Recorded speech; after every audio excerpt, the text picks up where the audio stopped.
are stories that connect us to ourselves and each other. These stories reveal who we are and show us the many vivid, wild colors of our truth. Welcome to Soul Wanderings, where we raise spiritual awareness and foster connections through these shared stories and personal experiences.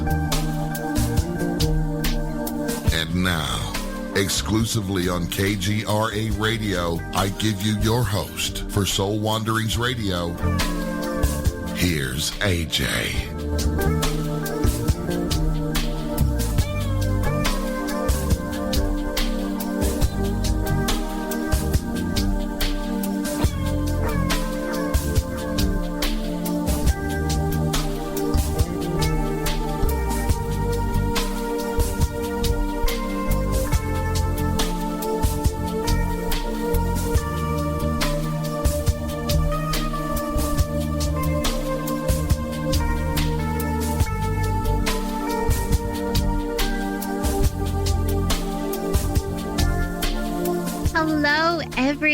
Welcome to my most favorite night of the week. It's Soul Wanderings night, and Soul Wanderings is a show about journey stories, and we are hanging out here on the one and the only KGRAradio.com. It's heard throughout our universe every Wednesday from 8 to 10 p.m. Eastern, and we get to wander with a new guest about their authentic experiences through this human journey. It's so fantastic to have you here with us for another live show. I did miss you guys all last week so much. I hope you had a safe and thankful holiday. I am AJ Rasmussen, and I own and manage an intentional heart-centered healing space, which is called Vibes, Mind, Body, Spirit. And it's there where I get to assist others in their personal journeys in healing the mind, body, spirit, and the heart. I also have this amazing opportunity to be the host of Soul Wanderings. If you guys are listening live with us tonight, as always, I want to give you a reminder to hop on over to the chat room. It's hosted on KGRAradio.com. I hang out there every week and I grab your questions. So if you have them for our guest, you'll want to be there with us too. And you can do that, like I said, by going to KGRAradio.com/chat. That will take you right there. And I hope you guys wander over there and hang out with me and the other wanderers. Tonight is going to be awesome. I can just feel the magic in the air. We are wandering with the beautiful AynCates Sullivan, who is an award-winning, best-selling author. She's focusing on mythology and folklore for the modern age. She's also an inspirational speaker and a seminar leader. She's written handfuls of books, articles, and poetry, and she's won several awards for her gift of writing. And this evening, we get to spend time with her. Please welcome to the show our latest wanderer, AynCates Sullivan. Hello, thanks for having me. I'm looking forward to wandering with you, or I call it questing. Oh, that's great. We can quest tonight. We'll do that. Well, thank you for being here. I'm really excited to learn more about you on a personal level and about your books that we get to hear more about later on in the show. They look really interesting to me, and I can't wait to get my hands on them. Wonderful. There are, as you said, there's a handful, but I particularly love Celtic mythology. That's my deep love, and probably because I wandered through lots of stone circles and sacred places, and the story started to speak to me. And were you a writer before then and wanted to share these writings with everybody? Or was it something that you experienced through going to these magical places that made you want to share with everyone? Well, I grew up in a very magical place. I grew up in the Blue Ridge Mountains of Virginia, where I live here again, actually. I moved back. But I grew up way up on a mountain, so I got to know the trees very well and where the buzzards the buzzards like to go to hang out and where the cattle would wander. And so I was a nature girl. And so I think, there's something quite special. And I don't know how many people get to do it these days. How many people actually just get to go and sit for quite a long time with their back up against a tree. But my very first poem, I know I was 8 years old, and I came in and I recited it to my parents. And the thing was, we were living on a farm in Salem, Virginia. It was called Mount Regis Farm. It was a beautiful farm, and I had a horse there that I used to just gallop around on bareback. And I was told that they were going to turn this beautiful farm into a subdivision, and I was kind of upset. I was very upset. And so I wrote this poem, and I later apologized for it because it's not a positive affirmation. But it goes like this. It goes, I hate them, even doing their job, putting pointed sticks all over our field of green growing things, ouching out red ticky-tacks along stiff gray roads. But that's progress. So I think from very early on, I was an environmentalist. I really wanted to see the earth thrive. I wanted to see conservation land, I wanted to see the trees protected. I was very interested in nature. And I loved, it was funny too, because I loved going to the places where you could find little arrowheads and so forth, where the Native Americans had been. Oh, yes. And I love this so much. And I felt this affinity with the native culture. And I was given a very hard time for cultural appropriation. They said, no, you're not Native American. You can't do this. And so I had a lot of turmoil about it. I thought, my gosh, what do I do? What do I do? How do I find my roots? How do I find the pearls of my necklace that are mine that have somehow been lost? And so I started doing this at about 8. Such a young age with such deep thoughts. I think I was born as just a young philosopher.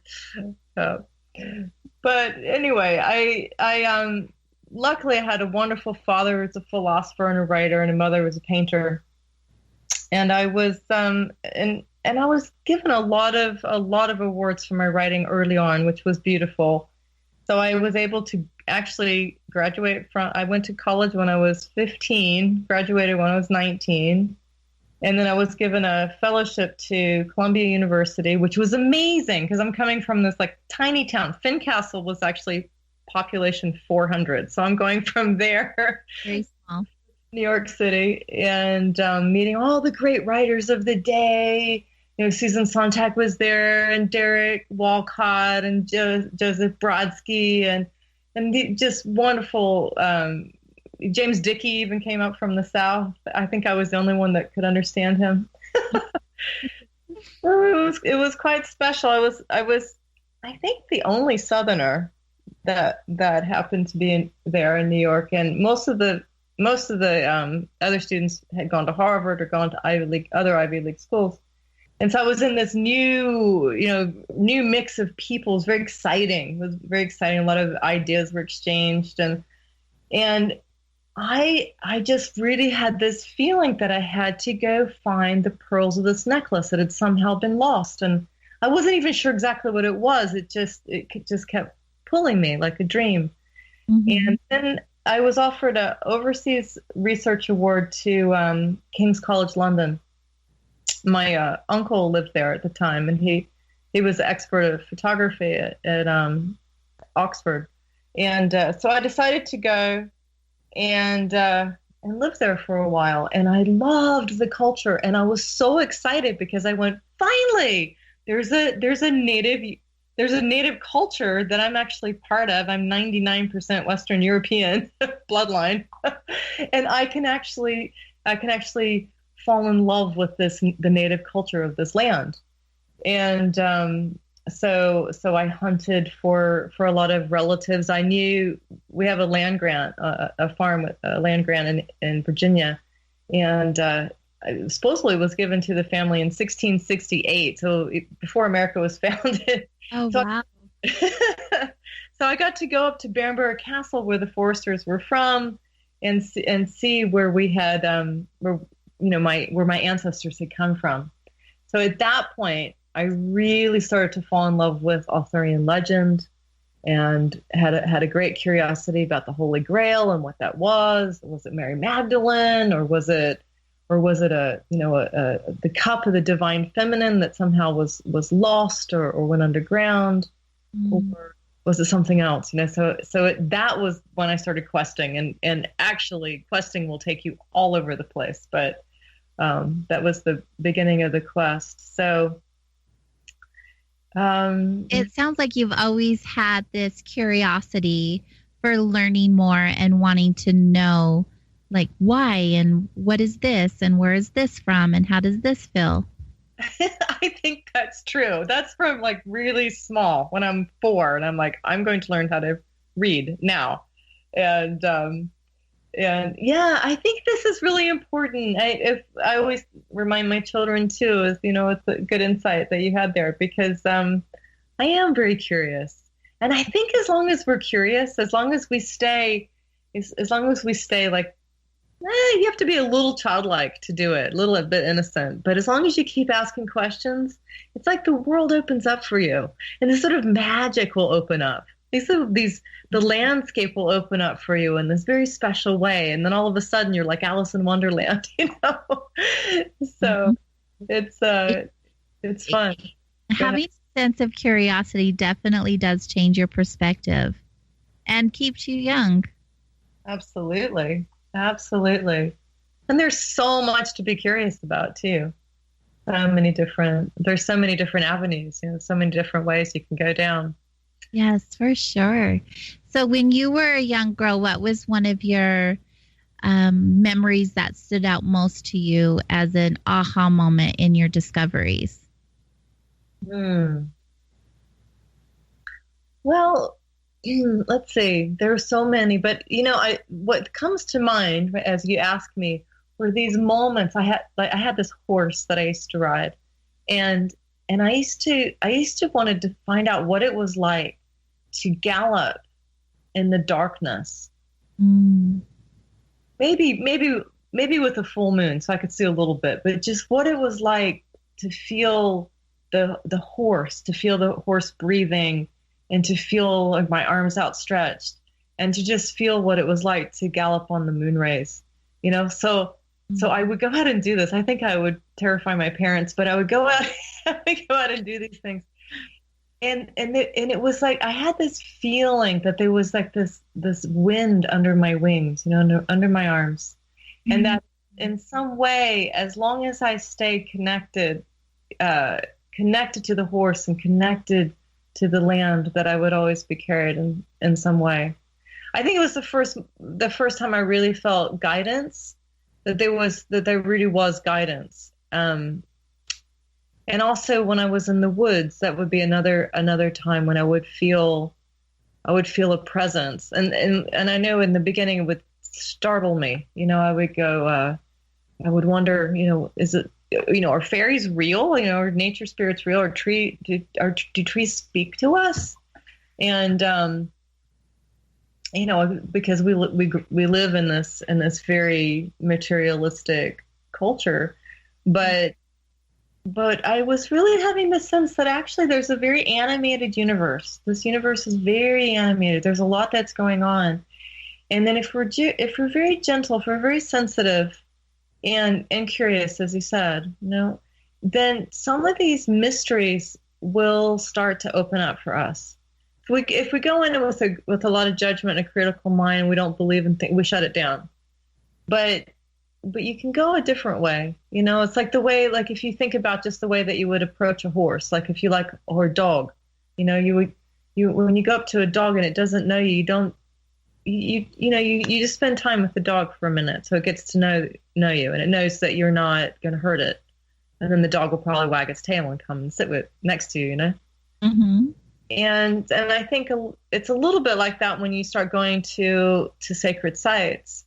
So I think the fact that I grew up so wandering around and finding where the buzzards lived and all these different things in nature. When I got to Britain and I was given this overseas research award to go and collect folklore, I walked the land in a very similar way. I was listening to it, because if you think about it for a minute, you can walk on the earth, you can walk on a road, and it's a road and it's just tarmac or or you could walk on a road and it has sparkles in it, and the bird that's flying past, it could just be a bird, or it could be that this bird has a message for you. Exactly. And then there's an oak tree over there, and it might be that it's just an oak tree, or it might be a round tree. It might be a tree that's sacred to the Druids, and it might be full of stories, So I adore your perspective. Yes. That's the mythic imagination. That's learning to develop the love of the mythic imagination, and so in the Celtic tradition, there's a real tradition of the bard. The bard learns 250 stories of their people, and when you learn 250 stories of your people, then you're a wisdom carrier, or someone that has stories that can be passed along to others. So maybe they're in some sort of difficulty, or maybe they're just not quite sure what their life purpose and mission is, or something. These stories carry you through. There's hope in the stories, and so you can get through chaotic times, dark times, earthquakes, all sorts of things. Yeah. By seeing the light stuff, you definitely get through that darkness for sure. What did you discover? I'm curious. You said that you did bring up being in the woods and feeling the energies and possibly fairies. What did that feel like for you? And do you believe in the fairies? I do believe in fairies. When I was really young, I used to play with them, and and as children do, you go out with the ferns and you're playing with these little sparkles, and it's just part of your world. And then when you get to be about 9, it starts to close off. And I was fortunate because my mother's a painter, and she paints devas of the landscape. And so when I started to feel sad, or started to feel as though maybe the fairy folk didn't exist, she would say, come, let's look at the landscape together. And she would paint, the devas of the landscapes. And so I would sit and look. She sort of taught me to look with, you have to look with different eyes. You have to look, some people say your third eye. You have to look with the eyes of your imagination to see fairies. But what I noticed was that when I was in open spaces, I was maybe meditating or just very quiet, I could feel presences for sure. It was very, very loving presences. And so I think what I think fairies are forces of life. And Rudolf Steiner says that they're gnomes that are under the earth, and the gnomes hold the seeds. And then when the water comes, then the undines, the water fairies carry the water down to the seeds, and it causes the seeds to grow. So they come up, they start to bubble up, they start to come up, and then the sylphs, the air fairies, they'll come down and they encourage the plant to grow up, and then you'll get these little shoots. And then if it's flowering plant, then the salamanders, the fire fairies, come and they kiss it so that it blossoms. Oh, what a beautiful story. So I always loved that description, and I think there's truth to it. When you go to some places like in Ireland in particular, there are these places. They're known as the thin places, and they're famous for their fairies.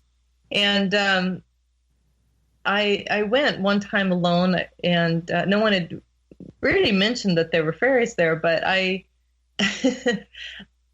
was sitting really quietly by a lake where actually W.B. Yeats had written some of his very famous poetry. I was by Cool Lake in Galway, and I was sitting there thinking, gosh, the way that the trees are creaking, because you're right, Galway's on the west coast of Ireland, so the wind's blowing. You can imagine you're right on the edge of the world there. Then it's just the Atlantic all the way to the United States.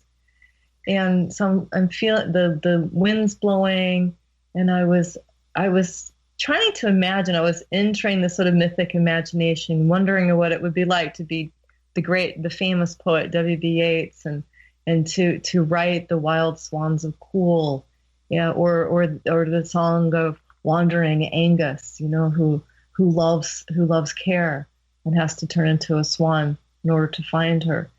And so right at that point, I see these little blue bubbles that come by, and they were giggling, and I looked at them and I went, oh, those are fairies. Those are actually fairies. And they kind of looked at me for a minute, and I looked at them, and then they giggled, and they went on.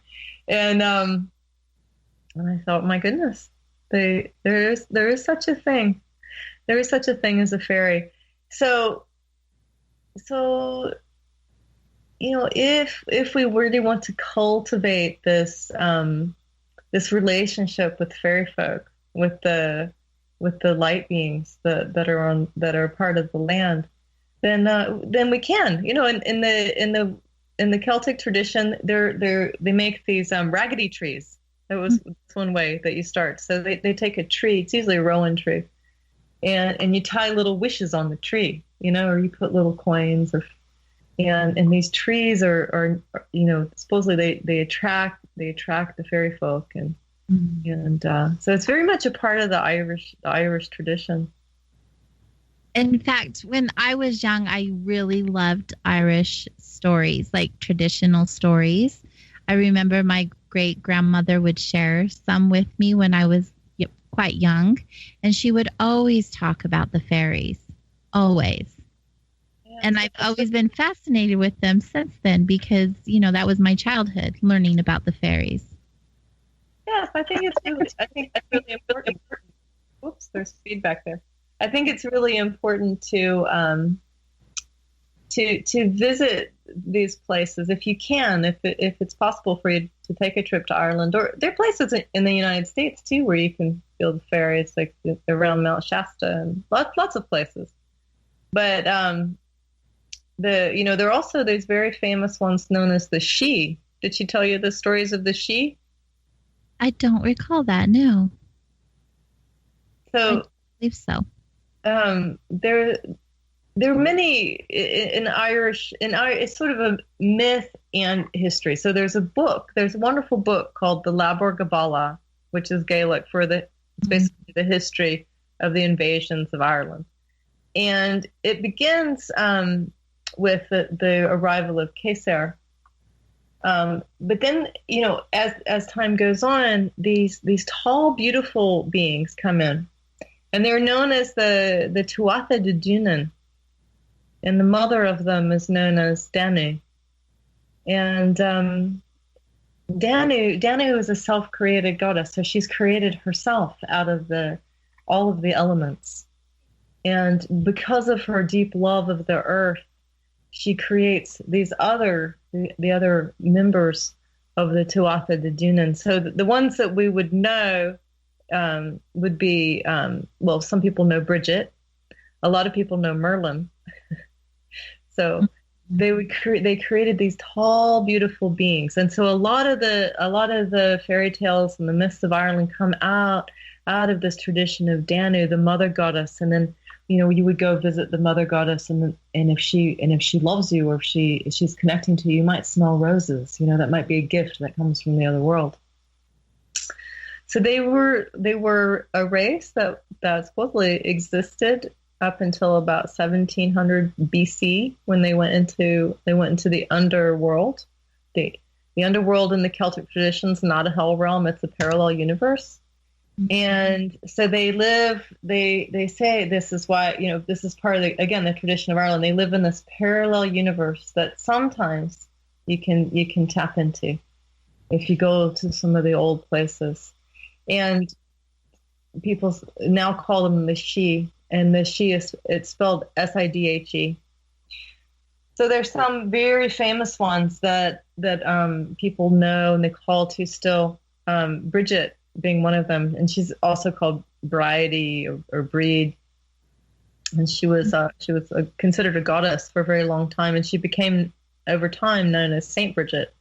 And there's a place in Kildare, just below Dublin, where you can go, and her flame has been relit. It was lit for a long time, and then it was put out, and it's been relit. I think it was 2015. They relit the flame of the goddess, or the saint, and you can go and find the light of the divine feminine. So this is we're feeling the return of the energy of the divine feminine on earth, which is, of course, the love of life. Yes, that goddess energy. Yes. It's so good. How fascinating. I'm loving these stories that you're sharing with us. We are going to take a quick break, our first one of our wandering. And when we get back, we are going to continue our time with AynCates Sullivan. We'll be right back, you guys.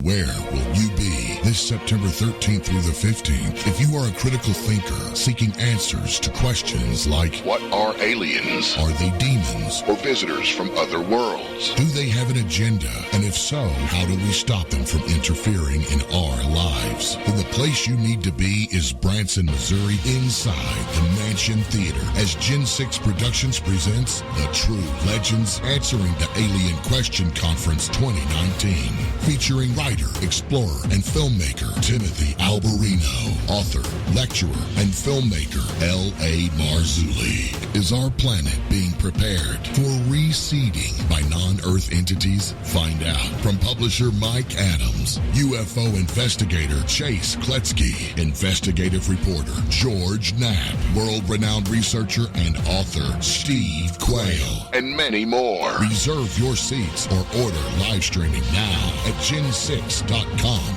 Hey, is that a new music app? Yeah, check it out. Surfer Music Discovery. It links to thousands of online stations, but the twist is you see the song names and artists that are now playing live. That's different. No guessing. Looks like a waterfall of music. So many formats. Rock, oldies, country, R&B, jazz, and a whole lot more. How's that spelled? Surfer. S-U-R-F-R. Is it expensive? It's free. No need to sign up or sign in. Get the Surfer Music app free from Google Play or the App Store.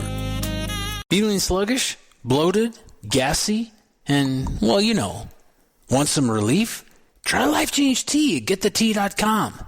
Our unique blend of all natural herbs go to work on your digestive tract, giving you So before you try our super strength formula.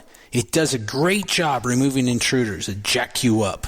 Thousands of people use Life Change Tea every month, so try it because you're gonna love the way you feel. And here's a little pick-me-up.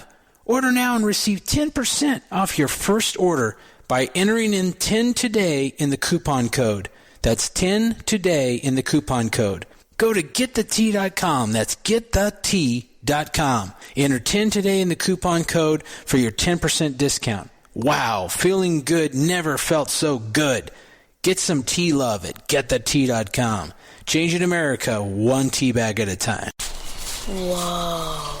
The moment my son saw a redwood tree. It's huge! Is the moment I knew that for him, You can't even see the top of that thing! even the sky has no limit. There are some moments only the forest can inspire. Find yours at discovertheforest.org. Learn about forests near you and discover cool things to do when you go. Your moment is out there. Find it at discovertheforest.org. Brought to you by the U.S. Forest Service and the Ad Council. Hi, Matt Ray with America's First News here, and I have great news for those of you who suffer with debilitating migraine headaches, maybe a loved one or your child does. MigraLief, the nutritional migraine supplement everyone's talking about, now can be found at the vitamin shop stores nationwide and Meijer in the Midwest. For almost 2 decades, hundreds of thousands of migraine sufferers have benefited from MigraLief, and thousands of neurologists and headache specialists recommend it. Why is it popular? It's drug-free and addresses the specific nutritional needs of adults and children who suffer migraines. What's even better, MigraLief comes in a formula you can take daily and one on the spot as needed. So if you get migraines, get your life back on track. Go to MIG911.com. That's MIG and the numbers 911.com. That's also where you can read the testimonials. Or head on over to your local vitamin shop store nationwide or Meijer in the Midwest. If you get migraines, do yourself a favor. Change your life with MigraLief. This is Richard Dolan, and I want to brag for just a second about the incredible authors I publish under Richard Dolan Press. Some of the most innovative and well-researched books in the field of UFOs and beyond that you'll find anywhere in the world. Incredible UFO encounters, the cover-up, the experiences by ordinary people, Russian UFOs, psychic phenomena, consciousness, synchronicities, and owls. Yeah, it's all there, and it's all fascinating reading because I would never publish a book that isn't. To learn more, go to richarddolanpress.com. Now you have the inside contact for Alternative Talk Radio. The Planet. KGRARadio.com.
Hello, welcome back to Soul Wanderings, hosted here on KGRARadio.com. And we are here wandering with our guest this evening. She's an award-winning author. Her name is AynCates Sullivan. Welcome back. We were discussing fairies before we took a break, which I'm so fascinated with. And I love that you're familiar with fairies and the energy and the stories. I was saying during the break how I just want to sit here and listen to you talk the entire show so I can hear all about your stories. Well, that's wonderful. That's wonderful to hear. I could tell stories all night. So if you have time, I can tell stories. Well, we have another hour and a half, so this is great. We all will get to have these experiences with you. Thank you for sharing with us. It's really wonderful. You were also saying during the break that you'd love to share, was it an experience or a story in regards to the myth? We were talking about all kinds of things, but... That's right. So we were talking about our backgrounds and how your background is more Norse, and that I also have a little Scandinavian background, and I've had an interest recently in a goddess named Ellen, and her name, she's usually called Ellen of the Ways, or sometimes usually Ellen of the Ways, and she's one of the most ancient Celtic goddesses. So, and I think she really predates the Celts. So if you think for a moment about how large the Celtic world was at one time, that it went all the way really, really through Eastern Europe. I don't know quite if we've quite made it to Russia, but all the way through Eastern Europe, and we went up to Scandinavia, and we went way down south of France.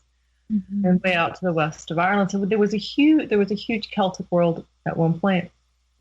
And so at that point, if you look at the Tibetan culture, like the Burn tradition, it's really interesting.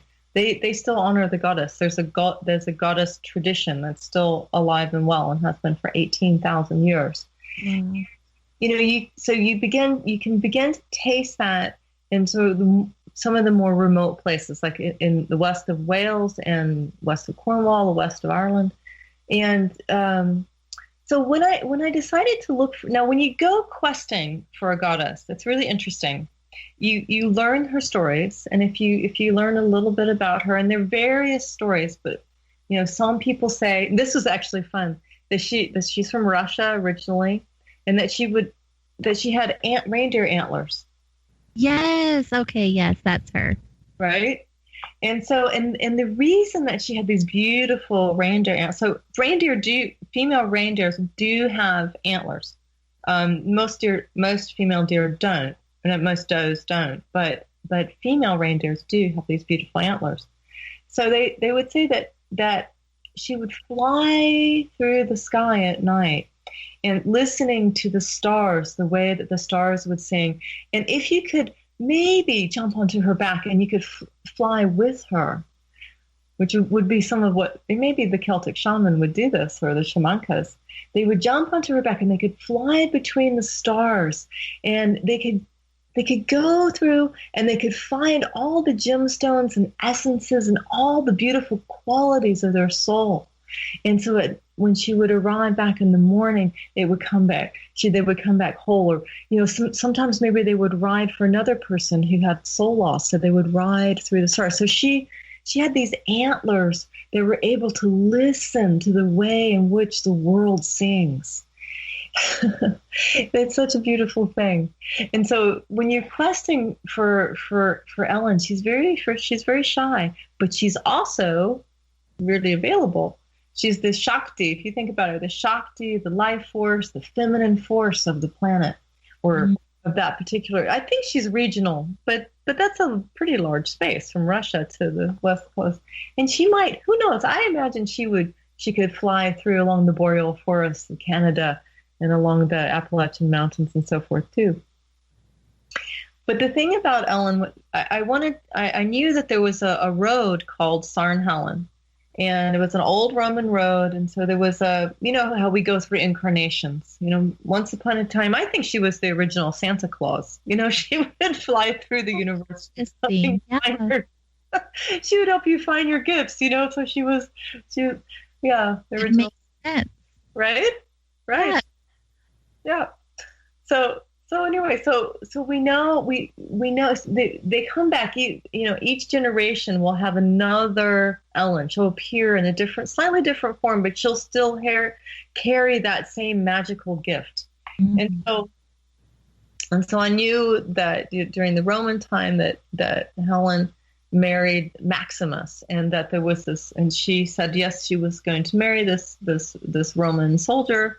And that she would love him, and she would train him to be the greatest emperor, the greatest leader of the people.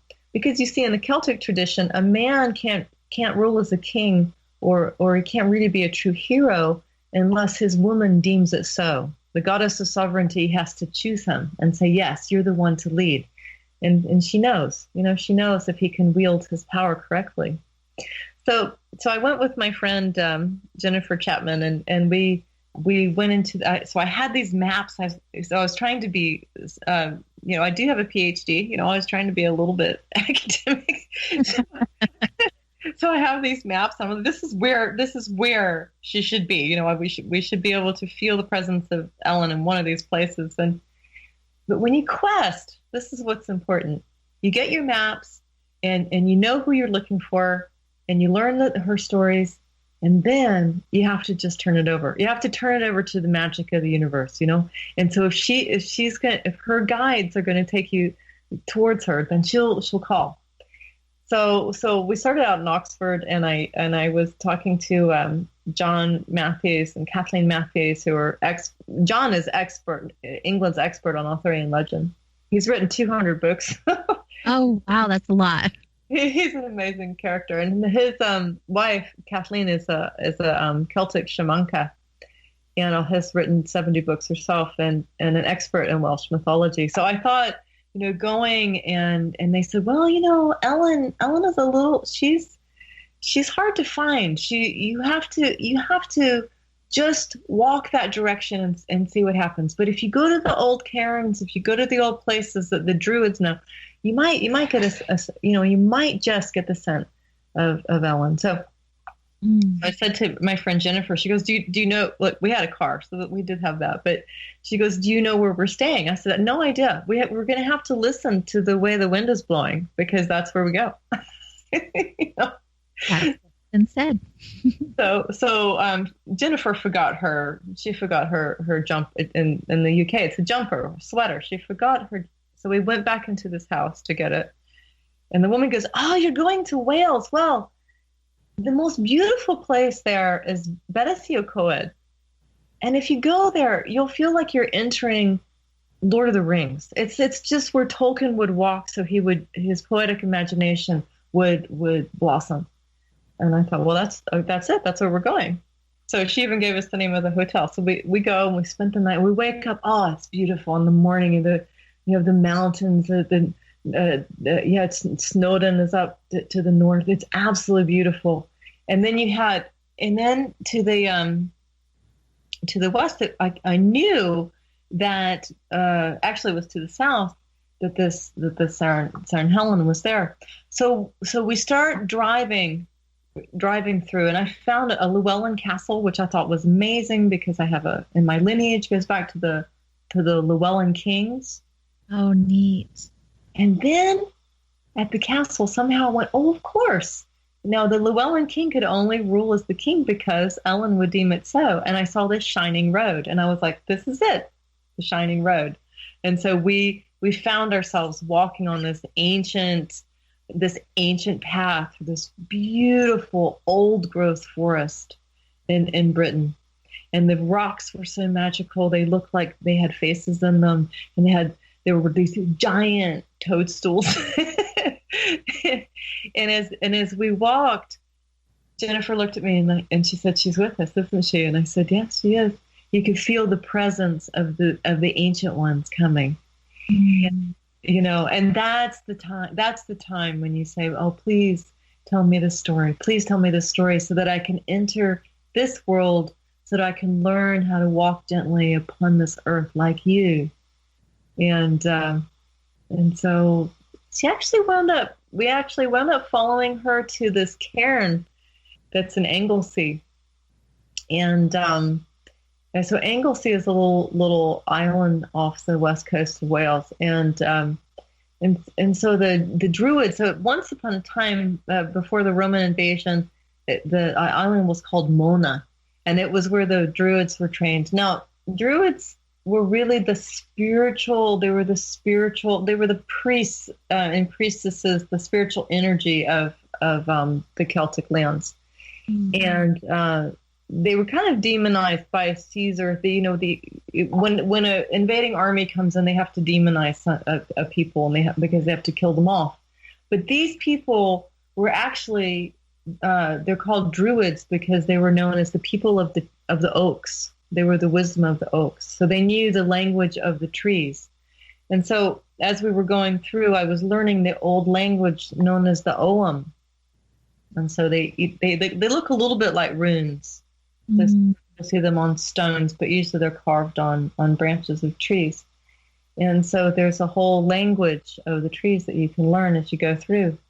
And so on this Isle of Mona, where they would train the high priestesses and the priests in this Druid tradition, it was a very serious thing then. So you would learn, the bard would learn 250 stories of their people, and then the ovates are very interesting. After a long training, that you could become a seer if you had that in you. If you were naturally clairvoyant, clairaudient, clairsentient, you could train to become a seer, which was very important because they took it very seriously. They wanted to see clearly. And then after 20 years of all of this, maybe if you were really pretty good at what you did, you might be able to become a druid, and then you would be a leader. And there were women and men that were druids. There was both. The Celtic society they were very into equality. And so we found ourselves at this cairn. Where the men were trained is actually under a Royal Air Force base now, so you can't go to it. So they got rid of that one. But there's another one that where the women were trained, and it looks like it's called a cairn, so a cairn is a stone circle, but it has earth on top of it, and then it has stones in front of it, so it actually looks like you're entering the labia of a vagina, and you're crawling into the womb of the mother. And I think it looked like that on purpose, because you were supposed to crawl in to listen to the dreams of the earth. Mm-hmm. So on certain times of the year, they have an 8-wheel calendar, but in certain times of the year, say Samhain, we were pretty close to Samhain, which is Halloween. Yes. That was the time that you would crawl in, because the ancestors, the veils were thin and the ancestors were close. So you would crawl in, and once you get inside, there's a big stone. It's actually a petrified tree, and you turn around, you put your back up against it, and then you breathe with the stone, and you say, "Great Mother, help me feel you, help me know you, help me dream with you." And so you enter a deep meditation. And so you can begin to understand how the earth wants herself to be, the blossoms that she wants to see, the new beings that she wants to create, the ones that she's also taking back for recycling. But also, at that moment, you can also feel your own dreams and what wants to blossom within you in the coming year. And, it's wonderful if you do it in November, or October, November, because then you have the winter to, like the gnomes holding the seeds under the earth. You have the winter to allow these wonderful things to come into being. And then when you finish the dream, makes sense. Right? So yes, that's perfect timing. So by the time we get through the winter solstice, we're really deeply dreaming, but then the light's starting to come, and so our dreams start to come into manifestation, right? So by the time we get to Imbolc, or by the time we get to St. Bridget's Day, then the first shoots are coming. And so February 1st is the time where we really start to manifest. We start to bring the blossoms back. All the dreams that we've had throughout the year, we're starting now to give them to everyone. Oh, look, this is a poem that I wrote, or a story that I found, and I've brought it back for this time, and here it is for you. And so that's the time when the lambs start to play and the snowdrops start to blossom, that we can really start to bring our milk back, bring what nourishes the earth back at that time. I knew for some reason wandering with you would be magical. It definitely is. It's taking me back to, I think I brought this up even during the commercial break, where I've had dreams of being in these different realities that you speak of. And when you're sharing with me, it feels like home. I don't know how else I could explain it. It just feels very comfortable and at home. How did you get so fascinated or interested in the Celtic ways, or learning about the goddesses? Well, like I was saying earlier, I wanted to find a native tradition. I love the earth, and it made sense to me that there were old traditions that existed once upon a time, and that are really bubbling back up now. They're coming back because the divine feminine, I guess, according to the Mayan culture, the divine feminine voice hasn't been allowed to be fully expressive on the planet for 5,125 years, or that was the case in 2012. So way too long. And if you think about it, you have to go back that far to find the goddess cultures. You have to go back thousands and thousands of years. You have to go 5,000 years. So then you get to the stories of Danu and the Tuatha De Danann and Bridget and Anu. Anu's a radiant solar goddess who's really beautiful too. And Aaron Root and Blue With, and a lot of these beautiful, beautiful goddesses they're from that time. And in the West, unfortunately, we have a broken goddess tradition. It was the strands of the necklace were pulled apart for a variety of reasons, I suppose. But if you go to India, for instance, you can find. I arrived in India, and it might have been the point when I went, oh my goodness, I need to find the goddesses in my own tradition. But I arrived in India and into Mumbai, and there was a Durga puja going on, and so Durga is a goddess who rides a lion, and she has 8 arms, and she's revered all over India. And so people all had taken to the streets, and they were celebrating this goddess, and they were pouring milk on Shiva lingams, and they were throwing flowers everywhere, and they loved this goddess so much, and she can be ferocious, and she can slay demons, but she can also awaken the light and the sparkle within you. And so when I got back to Britain, I thought, my goodness, where do I start? How do I put together the first pearl in this necklace? How do I do this? And so I decided to go to the Chalice Well, and I was given an overseas research award, so I'm supposed to be gathering folklore anyway. So I was on track. But the Chalice Well, do you know the Chalice Well? It's in Glastonbury in Somerset, in southwest England. I've heard of it, yes. So it's an interesting place to begin, and a lot of times if people are going on a quest with me, that is, I take them there first because it's a very, very, very special place. Some people say that it's been a pilgrimage place for 25,000 years. So it's so more in the Judeo-Christian sense, it's considered the sort of Britain's Jerusalem. But then it was also a very, very, very sacred place for the Druids and the Celts, and the pre-Celtic people. And so, but when I first went, I went looking for Mary Magdalene. I thought, well, if I'm going to find the feminine face of the divine, maybe she's the one. Maybe I'll find. I don't know what I'll find, but I want to go. So I went, and the British countryside is just beautiful. I went in the springtime, and I just was enchanted with the blossoms that are on the trees, and the garden itself is protected in a trust. It's the Chalice Well Trust, which is very fortunate actually, because they have the most beautiful garden. And talk about fairies! It's absolutely full of fairies. Oh, I could imagine. Yes, they're so happy there. So the garden was seen by a man named Tudor Pole in a vision during World War II, and he had a vision. I think he was a prisoner of war at the time, and he had a vision that he had to protect this particular place because it was so incredibly sacred, and it would be an awakening place for people all over the world. It would be a place where people would come for nourishment and spiritual awakening.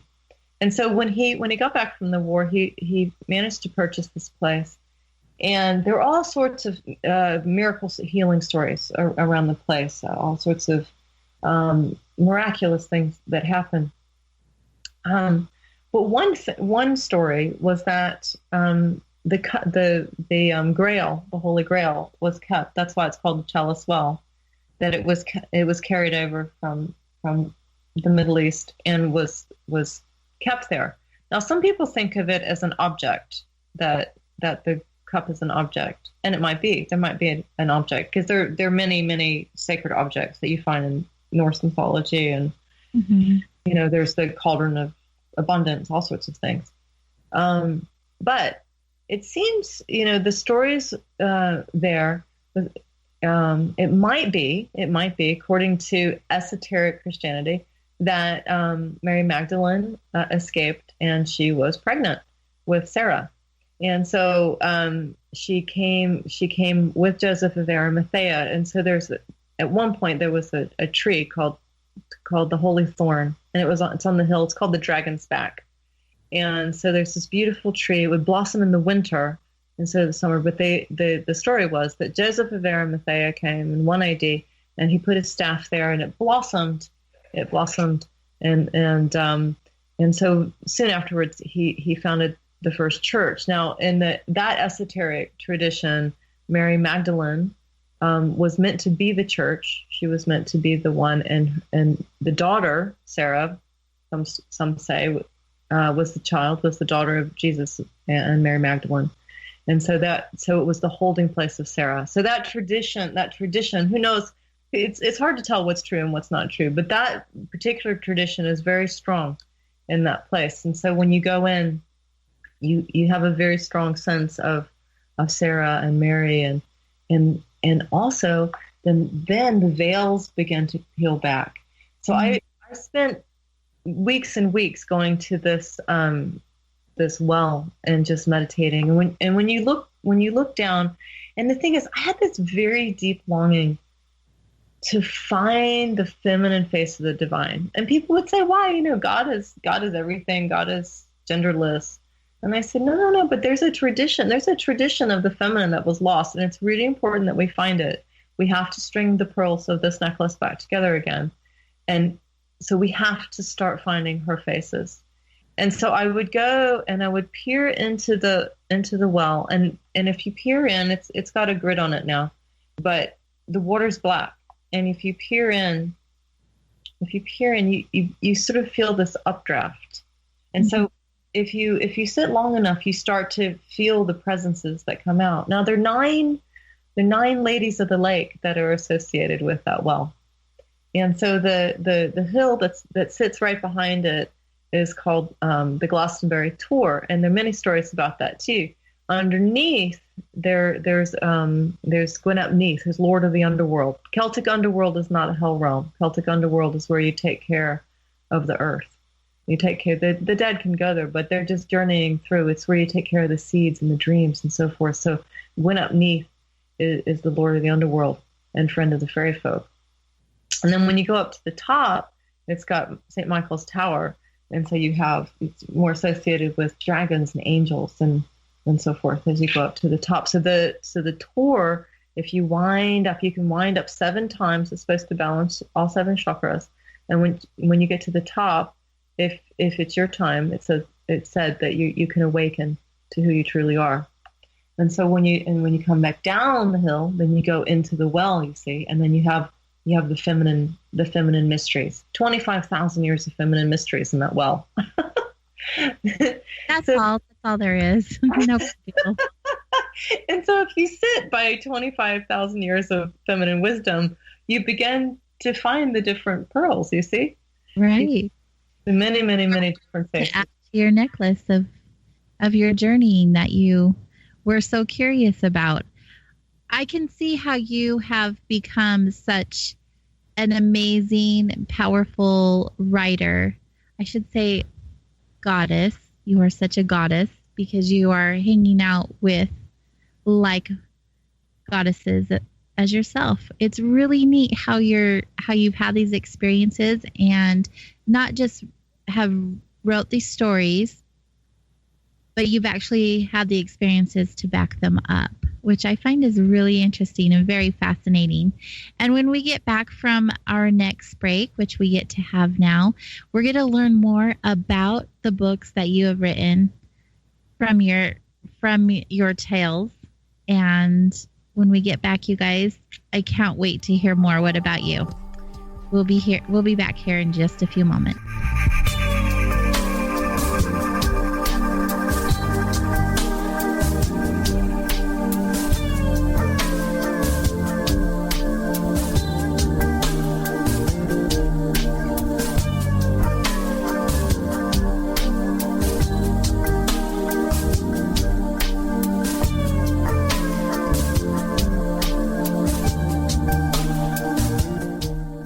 How to be a great dad in 15 seconds.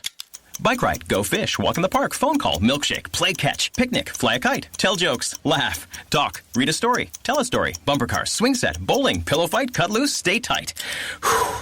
Because the smallest moments can have the biggest impact on a child's life. Take time to be a dad today.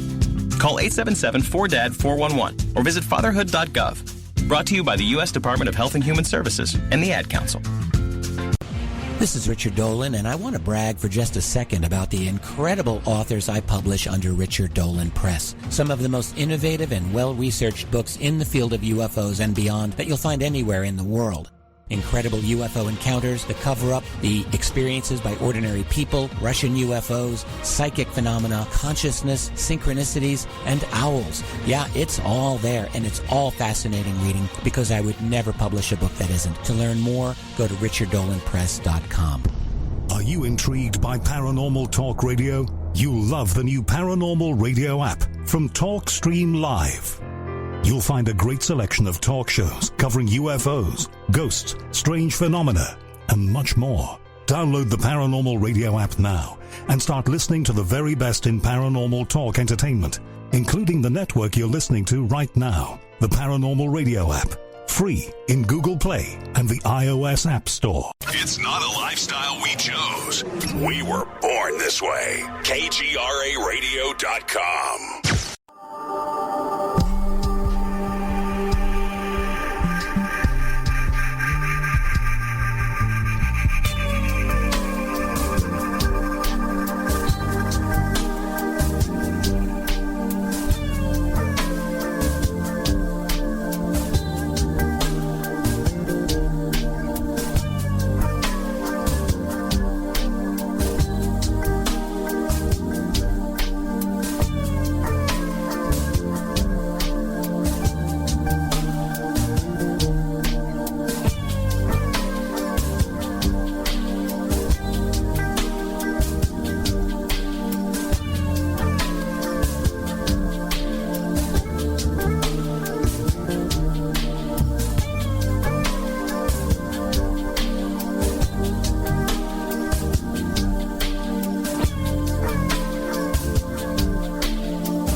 You are listening to Soul Wanderings on KGRA Digital Broadcasting in Salt Lake City, Utah, and Hudson Valley, New York.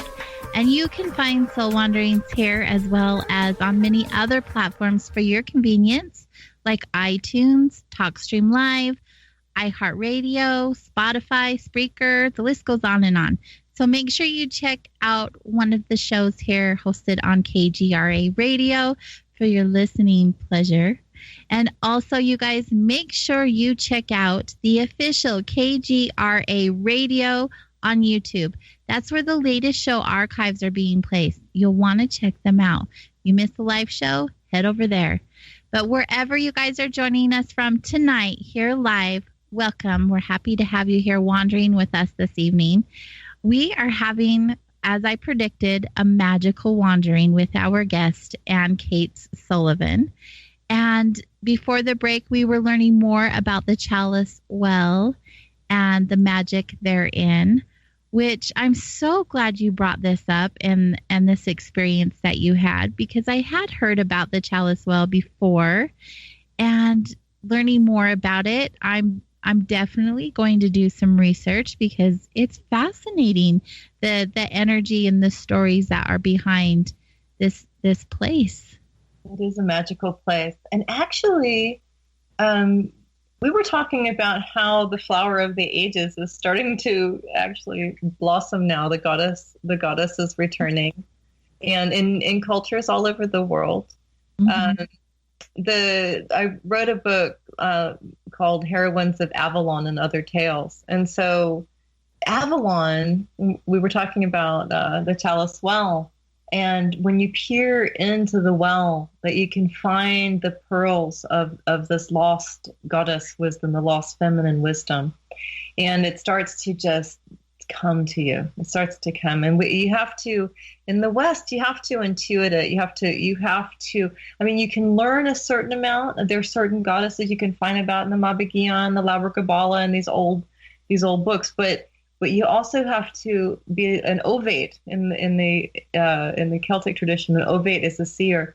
You have to be able to feel and see. So you weave the old threads back together again. Now, Avalon is the otherworldly place that's associated with Glastonbury, with particularly the Tor and the Chalice Well. And it's said that at a certain time, this is now we're going into Arthurian legend. At a certain time, the goddesses knew, the ladies of the lake knew that the time was ending, and that they needed to go back into the lakes and the streams and into the land under the wave, to Tirnanog, Tirnaban, Avalon. So they needed to go back so they were retreating from the earth. And now they knew it would also in some ways create a wasteland, that we would feel empty and lost without them. But that there was a time of darkness that was coming to the earth that we had to go through. It was part of our learning. And so, once upon a time, there was always a deity that was at every well or every spring. And when we would go to the well or the spring, she might offer us a sip of wisdom. She might help us on our way. But now they're coming back. These deities are coming back. And so when you quest, you can go on a Grail quest or a Lady of the Lake quest and find, but you have to learn. You have to learn the language. You have to learn the language of the other world in order to enter. So when you start to study something like Arthurian legend, those doors start to open up a little bit, because the Celtic tradition isn't just about the feminine. It's the balance between the masculine and the feminine. And if you look at the earth, the earth depends on us finding the balance between the two. Mm-hmm. And so it's about being in right partnership with all things. And so when you go on an Arthurian quest, you go looking for your 4 hallows. And so you can go on a quest and you might look for the cup. You might be looking for or you might be looking for your sword of truth, or you might be looking for your spear of destiny, or you might be looking for the stone of destiny and your spear of light. So you might go questing for one of these hallows, and ultimately, to be whole beings, we find all of our treasures. Did you know, by any chance, that the first person to achieve the Holy Grail in Arthurian legend was a woman? I had heard that, but I did not know if that were to be a fact or not. Well, we are talking about Arthurian legend, but never know. It could be. I think there's truth to everything. There's absolute truth to everything. I mean, Arthur. What I understand about Arthur is a really interesting character. He's like Merlin. Merlin. If you think of his name for a minute, you have Mer, which means sea, line. So the Mer line, the people of the sea. So it's an ancient goddess line that he's part of. So he's magical because of his connection to the goddess. So Merlin never loses his connection to the other worlds, to Avalon, to the other places. So he knows he knows how to whisper to Ellen as she flies through the stars. Mm-hmm. And what's lovely about Arthur is he's trained by Merlin, and so he also doesn't forget his magic. And his role is to bring harmony to the earth, and that's so in every age there's always an Arthur. That's why you'll find a King Arthur in the 5th century, where there's a Roman King Arthur, and you'll find him in every century. He's very strong in the 12th century also, and then you'll see him through every age. And so King Arthur is a title, like Caesar is a title of the one who carries unity consciousness. So in a way, he's a Christ figure also. He carries the unity consciousness. So he wants a round table. He wants everyone sitting at the round table. Now, in the book, Heroines of Babylon, the book ends actually with the story of Dendrana. She's normally called the unnamed sister of Percival. So Percival is a known Grail champion, and so achieving the Holy Grail means that they basically have found the light of the divine. In some cases, it's God, and sometimes it's the goddess, but whatever, it's the light of the divine. And so in this particular case, Dendrana is called to open the gates of Saros, which in Arthurian legend is the gates of heaven. And so she, they try to put her in a nunnery, and they try to do these different things. But the thing is, with Dendrana, she's a full tilt mystic, and she's having visions, and you can't really stop her. She's unstoppable. So she has to ride off on her horse, and she knows that in order to heal the land, that at the time there's a wasteland, rather like now. If the masculine and the feminine get out of balance, do you know what happens? Well, you get earthquakes and floods and fires. That would make sense, right? Because the land, the elements are chaotic. So this is happening in her time, and she knows that in order to heal the land, she has to make a sacrifice and she has to heal the leprous maiden. And I don't want to tell the whole story because I hope people will go and read it. I was going to say, don't say the whole story. We want people to purchase your book. I know that's what I'm going to do tonight after the show. I hope you will. Well, they're quite inspiring stories. They're pearls. They're definitely pearls in the necklace of the goddess, of the Western tradition. And that's what each of these stories do. They help remind us, men and women. It's my husband was an ex-middle linebacker. He played with the Jets and the Bears. And he also is 99% Irish. So when I met him, I said, you're in the lineage of the Munster Kings. I know the Sullivan, the dark-eyed ones. I know where you come from, and Calais Bear. I've walked those lands. So we hit it off straight away, and we walked the path of St. Patrick together. So how neat is that? And right when you say that, they're asking who your husband is in the chat room.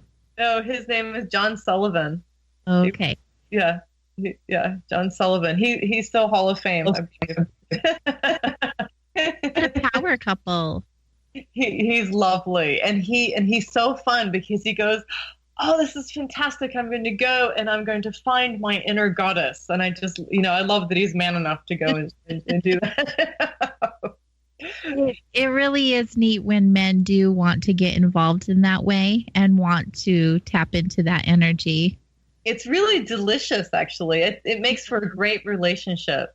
Absolutely. I really adore it when I have some men around me who are that way. They really want to tap into their own feminine side and learn more. Absolutely. Oh, well, we both, it's about men and women finding the balance. And then we know how to honor each other and be in right relationship with each other. Yes. Oh, that's good. That's good stuff. I have a couple of questions in the chat room, and where you just spoke about this, just shared this last part. You may have answered this question just a little bit, but for our guest who's asking in the chat room, do you concur with the belief that the Knights Templar honored the sacred feminine? Yeah, there's a whole, I have actually done a lot of questing with the Knights Templars, and the Knights Templars are very interesting. So I went to college at King's College London, which is on the Strand, and Temple Church is walking distance, and it's actually where the Knights Templars in the very, very beginning built their Rose Chapel, and they started the quest to the Holy Land. And so in the very beginning, I think they were very pure, and they were doing something to protect the divine feminine. I'm not sure exactly what. It might have been that they might have been protecting the true tradition of Mary Magdalene. But whatever it was, they found hallows. They found actual power pieces that gave them incredible power. Because at one point they were more powerful than the kings and the church, actually. And so they actually established the British pound and money, the notes, because people would get robbed on their way to Jerusalem, and so they would they made these notes, so you could go from cathedral or church. You could go from church to church all the way to Jerusalem, and give a note, and you would be taken care of because your gold was in Fleet Street is right next to Temple Church, So it's interesting how it's all tied in together. But it's at a certain point, I think it was 1309, and don't quote me on that, but I think it was about that time. I think it was it Jacques Millet was burned at the stake, and they had fallen. The Knights Templars didn't quite uphold who they were in the very beginning. They started to, first of all, they grew in size and number, and so I know that actually my 25th grandmother, Eleanor of Aquitaine, who was Queen of England and France, rode with the Knights Templars to the Holy Land on her horse, which I thought was pretty amazing, with her hawk on her arm. She had a silver saddle. I liked that a lot. And she did ride on the Third Crusade and return. And I guess there was some sort of power that they tapped into, and some people call that the Grail. Now, I don't know whether that, and I'm not quite sure what they tapped into, but they tapped into some kind of divine power. And so, obviously, when Eleanor of Aquitaine rode with the Knights Templar, they protected her. And when she came back, one thing that's really interesting is when she came back, so we're in the 12th century now.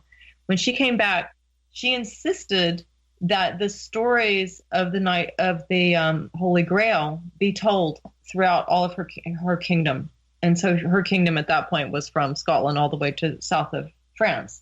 And so she would hold court. She would have the Welsh bards come and tell the stories because she felt they were so important. And she loved the stories of Guinevere, the May Queens, the Ladies of the Lake. She wanted these stories to be known. And the reason we know them now is really because of her. So, and she lived to be 80, which I thought was pretty amazing for the 12th century. Partly because she was imprisoned, I think, but she was imprisoned for 10 years but read every book that she could possibly find, and was actually buried. Her effigy is her holding a book. Oh, that is just so incredible. How interesting. I'm just blown away. I'm not kidding when I said I feel like a little kid at story time. I'm just sitting here with my chin dropped. These are such amazing stories. She's a lovely character. Mm-hmm. And yes, were there any more questions that came through? Going back to the fairies, do you want to go back in that direction? I do have a question in the chat room. Yes. In your search of stories of encounters with the fairies, were there also good and bad experiences found, as in today's abductions by entities or of different cultural flavor and appearance? I've never had a bad experience with a fairy. I do have a really lovely children's book, if you want to read a fairy tale. It's called Sparkle and the Gift, and it's about going into nature to find Kachina, who knows how to make magical roses.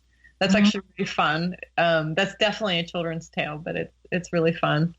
I did see that today, that you had written a children's book. Was that the only children's book you have?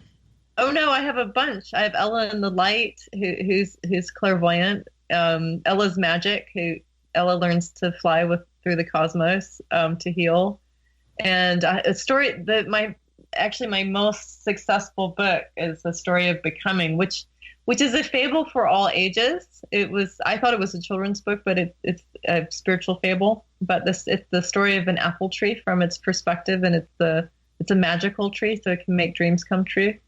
Oh, yeah. How fun! And I have one that's getting ready to come out called The Rainbow Dragon's Emerald, about having to go about Eva's quest into the underworld to find the emerald to heal the earth. So I have quite a few children's stories, and but there are times, I think when you're questing, you have to be fairly smart, because there are all kinds of energies on the earth, and I'm really drawn to places that feel very loving. that's what I like, so I'm like, ooh, tell us about, this is yummy, so I go towards yummy. If something feels spooky, I tend just to back right back. I just tend to back out. I'm not that interested in shadow things. So, fair, definitely fair. Yeah. And I've been at the, Silbury Hill, which is a famous, UFO landing spot. That's where you see a lot of the crop circles, and I've walked in them. And at night, I've stayed at the place in Avebury. The pub by Avebury is meant to be the most haunted pub in the UK, and I would say that's probably true. So there are spooks and so forth, but I'm not the type that will go, ooh, let's go up to Silbury Hill at night and see if we get abducted. So I haven't done that. That's not a thing. But I have gone into passage tombs on the dark moon, which is fairly spooky, but I did it for a reason. I actually went with a druid, and actually was a druid and a witch, and we went in, and the reason I did it was I wanted to feel a deep connection with the ancestors. Mm-hmm. And so we decided to go into this. So they're these old, so these passage tombs. They're like basically crypts, and they're very old. But what's lovely about them is that the, I guess, pre-Celtic people built them in such a way that, like, when you look out of the tomb, when you look out of the main opening, you can see the Milky Way like a white rainbow. They built them so that their ancestors, when they would come out of the tombs, would be able to follow the Milky Way home. So I thought that was beautiful. When you walk in and it's dark, you have to put your hand over your head so you don't knock yourself out on a stone. So you have to crawl into them. And I know we were singing and chanting, and the one of the people recorded it, and there were other voices. We could hear these other voices when we heard them, when we listened to the tape later. And so, when you go in and you start drumming and chanting in these places where people are buried, you wake things up, and you want to make sure that you're respectful, and that if you do wake something up, you have the skills and the capacities, or someone that has the skills and the capacities to help them, cross to wherever they need to go, or help them however they need to be helped. So I always say, if people are going to journey, it's a good idea to know who your guides are. Mm-hmm. And so a very good sense of that before you go in. And you might have angelic guides, you might have animal guides, you might have ancestors. But to know, I would say at least 3. Don't go in blindly, is what you're saying. Yeah. And feel it. If you feel scared, don't do it. Just back out. But if it feels very loving, then okay, you can stay curious, and then you can keep exploring.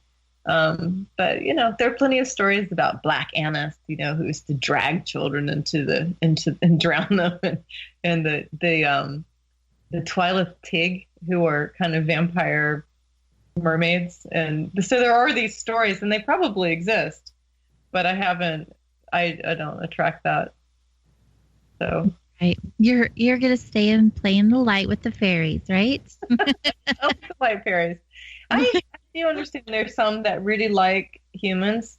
Some of the Shi, really like humans, and some really don't. And you can understand maybe why they don't like us, since we've, knocked their trees down and paved over them and not been respectful. So when you go and you're respectful and you bring gifts, some pretty stones maybe, or maybe a little bit of lavender, or, a little piece of chocolate or coin or something. So you're going to bring something to them. There's a very lovely place in Cornwall called St. Nectan's Glen. And the first time I walked into it, now it's near in Arthurian legend, King Arthur was born in a castle named Tintagel, which is out on the west coast of Cornwall. Beautiful, beautiful coast. And Merlin's cave, you can actually see his face. It's huge. It's a huge, 30-foot tall cave. I mean, the face, the effigy above the cave is a huge face, and they call this Merlin's cave. And you can go down there, and you can have the sense of who these archetypal beings are. Also, Morgan, goddess of the sea. But if you go a little bit inland, there's a place, St. Nectan's Glen, which is really, I believe, Nimwe's Glen. And Nimue is a really interesting character. And she actually appears in a novel. It's coming. It's not out yet, but she's basically the feminine Merlin. And she's a very, very magical being and part fairy herself. And so if you go into this place, you walk. It's actually called the Fairy Glen. You walk through, and there are these little bluebells, and they're little lantern. They're little houses for fairies. And we took photos, and you can actually see the fairies in the photos. They're very cute, the little sylphs. And when you get up to the top, you walk down through this beautiful garden, and they have the cootie trees. So you can put coins in these little special fairy trees, and you walk all the way down, and there's a hole in the cliff, and there's this water that pours through, And so the first time I went, it was February, and I said, "Oh my goodness, I feel Nimue. We're going to get it. We're going to have a communion with Nimue." And my husband's like, "What are you talking about?" I said, "Get your wellies on, get your boots on. We're walking into the waterfall." And so I proceeded to walk straight into the waterfall in February in Britain. It was cold, but it was such a wonderful bracing feeling with the water pouring over. And I did have the sense of this feminine Merlin, this empowered deity. And when I sat back, toweled off and went back up to, they were laughing at me at the gift shop when I went back up. They went, "Oh, you met Nimue," So, so when we went back up to the top, there's actually a little place underneath for the people that love the fairy folk, where you can go down and leave coins and light candles and so forth. And so afterwards, when I went back to our hotel, I had a download of this novel about Nimue, this amazing, this magical being. So now one thing that's very interesting about these places, if you are able to go on a quest, and I would say this is happening all over the planet. Like if you live in the United States, there are places where it's happening here too. It's just that Britain's interesting and Ireland, these places are interesting because they're levels of history that are written about and known about. Mm-hmm. So there's stories that have been told in that land for a long time. So they're easy to tap into in terms of the landscape. Like if you're here, let's say you walk out, like I live in the Blue Ridge Mountains in Virginia, you walk out here and there might not necessarily be a name for the deity. There might be. I mean, Shenandoah means our daughter of the stars, so there might be a Native American name, but it might be that you just go out and you just want to commune with the angel of the trees, or the angel of the sun, or the angel of the air, and just feel in that animated sense, these beings are all around you that really love you. They're always bringing breath to you. They're bringing life to you. So as you're starting to string these pearls together for the necklace of this goddess, the angel of the sun, might be a jewel that you have on your necklace. Mm-hmm. As you start to realize that when you go questing for the goddess, what you're doing is you're looking for life. We've been in the culture of death for a long time, that phase is over, and we're just at the beginning, the very dawning of this new blossoming, this new flowering that's happening, and that's where we're starting to go, my goodness, the earth matters. We should not really be throwing, pollution. We shouldn't be throwing plastic into the ocean. We should not. So we're starting to get this awareness of oh gosh, when we made it illegal, I mean, there was a burning time, right? So they made it illegal for people to worship in nature by springs or wells or so forth. Luckily, those days are done. Yes, thank goodness, because I love dancing in the woods. Under the full moon. Yes, all of it. I love connecting to nature. I really do. And it really can be a beautiful experience if you just like take your shoes off and just put your feet in the earth and just really connect to that energy. It really is quite amazing. I think it's a really good way to start the day, is to kick your shoes off and to go and step into grass if you have it, or sand, or somehow put your feet on the earth and then acknowledge the directions. You can acknowledge the angel. Oh, the sun's coming up to the east. You can go out at dawn. Oh, the sun's coming up. Look at this. It's a new time. It's a new energy. Look, the birds are singing. Right at dawn, the birds sing. It's amazing. They sing and they sing and they sing and they, oh, this is heaven. We're listening to this wonderful, and they're healing us with their songs. Isn't this wonderful? And so when you listen to the angel of the air, you're starting to receive the inspiration for the day, and then you can turn to the south and you can go, oh my goodness, look, the position of the fire. Oh, look at the sun, this beautiful, the warmth of the sun. Oh my goodness, this is filling my body with kundalini and strength and energy so that I can have action, so I can blossom in this day. And you can turn to the west and it's the water. Oh, the angel of the water. Oh, I love you so much. Angel. So good. It's so good. And then you can turn to the north, the angel of the earth, Gaia herself. Or in the Celtic tradition, we have the Cailleach, the old woman of the world. Old woman of the world, please teach me to walk in alignment with you. So good.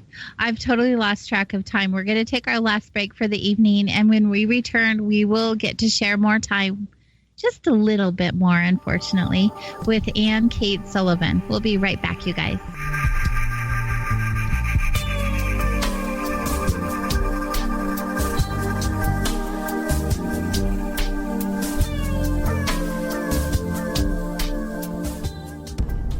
Intrigued by Paranormal Talk Radio? You'll love the new Paranormal Radio app from TalkStream Live. You'll find a great selection of talk shows covering UFOs, ghosts, strange phenomena, and much more.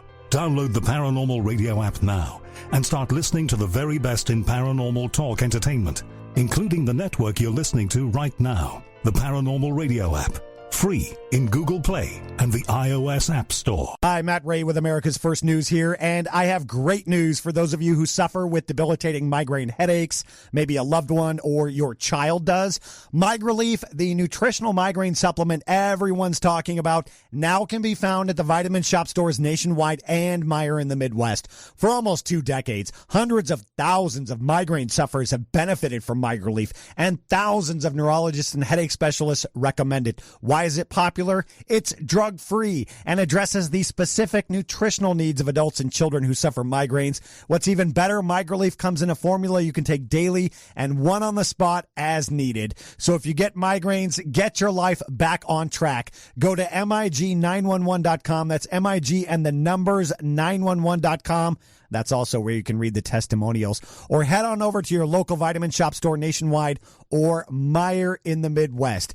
If you get migraines, do yourself a favor. Change your life with MigraLief. Where will you be this September 13th through the 15th if you are a critical thinker seeking answers to questions like, what are aliens? Are they demons or visitors from other worlds? Do they have an agenda? And if so, how do we stop them from interfering in our lives? Then the place you need to be is Branson, Missouri, inside the Mansion Theater, as Gen 6 Productions presents The True Legends Answering the Alien Question Conference 2019, featuring writer, explorer, and film filmmaker Timothy Alberino, author, lecturer, and filmmaker L.A. Marzulli. Is our planet being prepared for reseeding by non-Earth entities? Find out from publisher Mike Adams, UFO investigator Chase Kletzky, investigative reporter George Knapp, world-renowned researcher and author Steve Quayle, and many more. Reserve your seats or order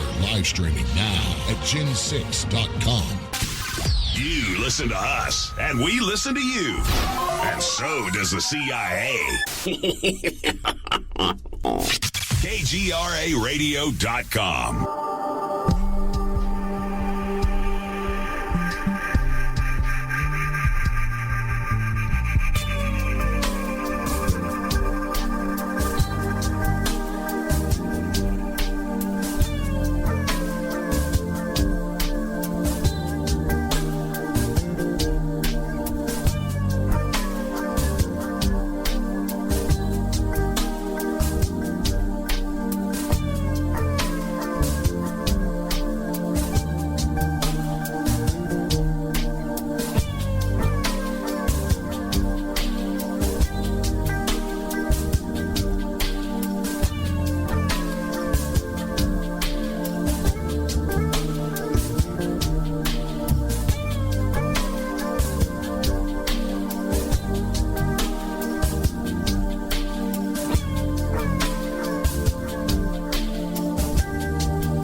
Hi there. Welcome back to Soul Wanderings on KGRAradio.com.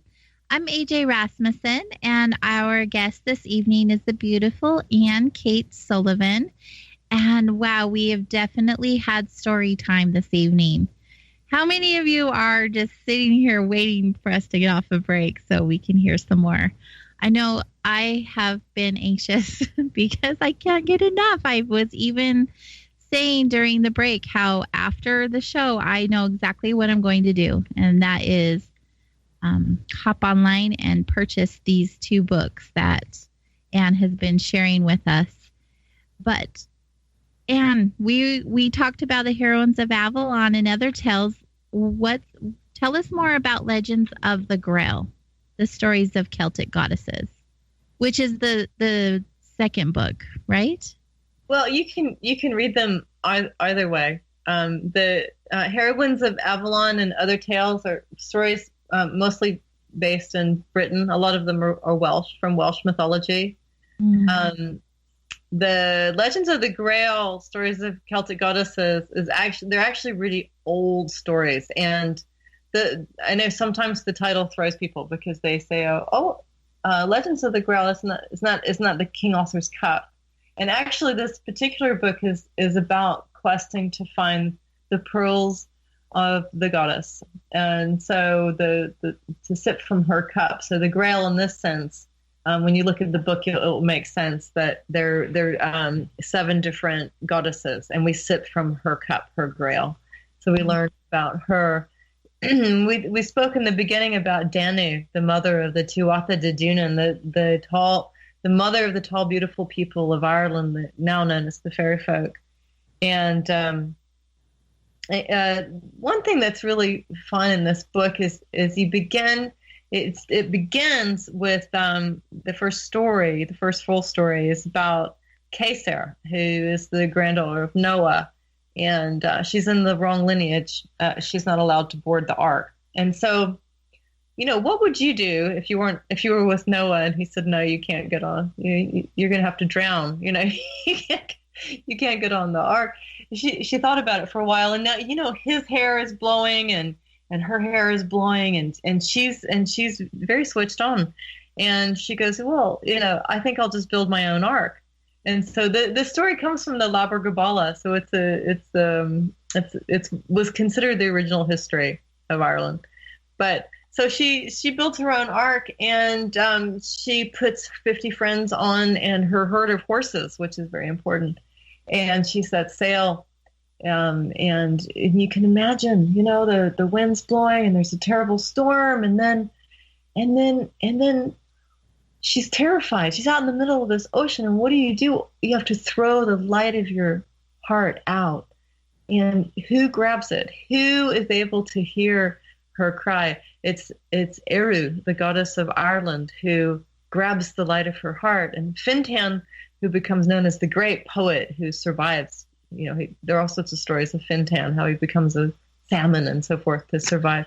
But he puts his arm around Caesar, and she's pulled ashore. Now, and some people say that into Bantry Bay, which is actually where my husband's from. So really? we've actually gone and stood on the spot, by the Sullivan Castle. But so Caesar is the mother in some way. She's the mother of the goddess tradition of Ireland, and so all the stories in this book are a retelling. It's very important for each age to retell the stories for the people of our age, for our time. And so this is a spiritual retelling. So the goddesses are able to drop stories of demonization and misunderstanding and so forth, and shine in their own way. Like Anya, who's the solar goddess, who's really beautiful, or Care, who's able to fly, turn into a swan and fly between worlds, and Skayach, who is a warrior goddess. So if a man wants to be a hero, he has to go to the Isle of Skye and jump across a ravine, and she reads his future, and she'll either throw him into the ravine or turn him into a hero. So they're wonderful characters. Bridget is also there, and the Cailleach, the old woman of the world. Yeah. Are you still there? Yes, I thought you were going to ask a question. No, it just disconnected. I thought it had disconnected. I'm glad you're still there. Thank you. We're still here. We're talking about the Cailleach, the old woman of the world.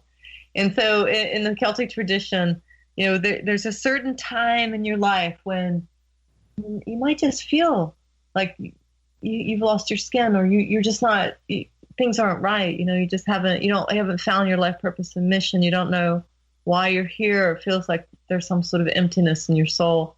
And so that's the time that you go looking for the Cailleach, the old woman of the world. And you might go into a cairn, or you might go into an old cave, and when you find her, she's like the traditional one with the cauldron, and she's got her long white hair, and she's stirring her pot that holds all the seeds of the world, all the dreams and the promises and everything that could potentially come into the world. She has, and she's stirring her pot. And and then when you go and speak to her, you don't know what wisdom might come. You don't know what she might share with you. Tell me the process in which you wrote these books, because they sound very detailed. There's a lot of characters. There's a lot going on. Yeah. So in this book, this is the first book I started collecting these stories in 1985, and when I went to these old sites, nobody was there. I would stand there and not, I'd have to maybe move some cows or sheep out of the road so I could get there, hail somebody on a tractor to find out where the site was. Now they're getting to be more popular, but at the time, so what I would do is I would go to Senate House or King's College London or Trinity College. So I would do some research about this goddess. Usually I'd have a dream or something would become interested in her for some reason, and then I would start to study her. and most of them have been demonized. So I would say, is this truly a demon, or is this someone whose story has been twisted in some way? And so I would go and research it for a while. And so if I really started to fall in love with one of them, then I would go to the place where she was supposed to reside, or she was connected in some way. Like, for instance, the Cailleach, the old woman of the world, one of her places is La Crue in Ireland. And so I walked up to go to her cairn, and you're not supposed to be able to go inside because there's a gate and it's all closed off. But I walked up in the rain and with the wind blowing, and when I got to the top, the gate was open, so I was able to go in magically. No coincidences.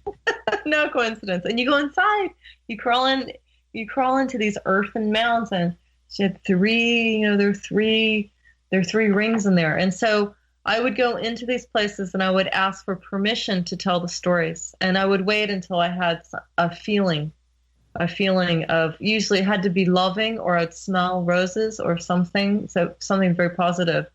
And at that point it was like a sign that it was okay for me to tell her story. And I would it wasn't exactly channeling, maybe it was channeling, I don't know, but I would just sit there and I would be like, how would you tell your story now? Tell me your story now. I was just about to ask you if it was channeling. Mm-hmm. I would feel them and I would write what I heard. So they're really the voices of these ancient ones. The Cailleach, they say, is 10,000 years old.